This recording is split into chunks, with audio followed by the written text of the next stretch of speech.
So, who exactly are the Jews? Well, Judaism is among the oldest world faiths. Since we consider ourselves a religion, a culture, and a nation, wherever we live in the world, we feel like one big family. That's our Ummah.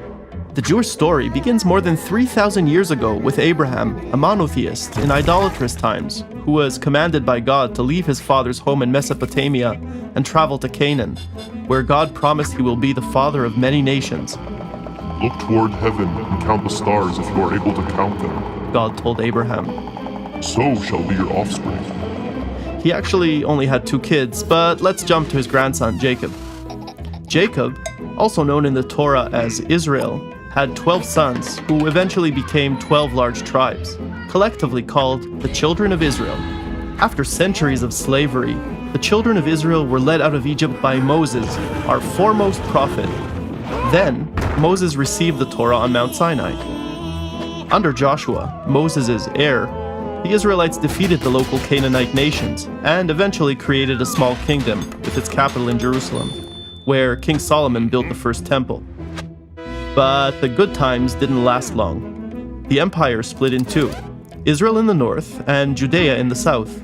The Assyrians exiled the 10 northern tribes from the land of Israel, and the descendants of Judah were the last to remain. Then, the Babylonians destroyed the Holy Temple in Jerusalem, and most of them were exiled too. That's how the Children of Israel came to be known as Jews. Over 2,000 years of living in the diaspora, Jews kept Hebrew as their holy language. They developed an oral tradition, which was put in writing in the Mishnah and the Talmud. In daily life, Jews adapted to the cultures surrounding them. For example, Jews in Northern and Eastern Europe, known as Ashkenazim, shaped their culture in interaction with their Christian neighbors. They developed a Jewish language combining German, Hebrew, and Slavic languages called Yiddish. Jews lived in the Middle East since antiquity and were known as Mizrahim, meaning from the east, while those who settled after being expelled from Spain in 1492 were often called Sfaradim. These Jews spoke and wrote in Judeo-Arabic and Ladino, a Spanish Jewish language. Some ancient Jewish communities were established as far away as India and China. According to Jewish law, people born to Jewish parents are Jewish, but conversion to Judaism is allowed.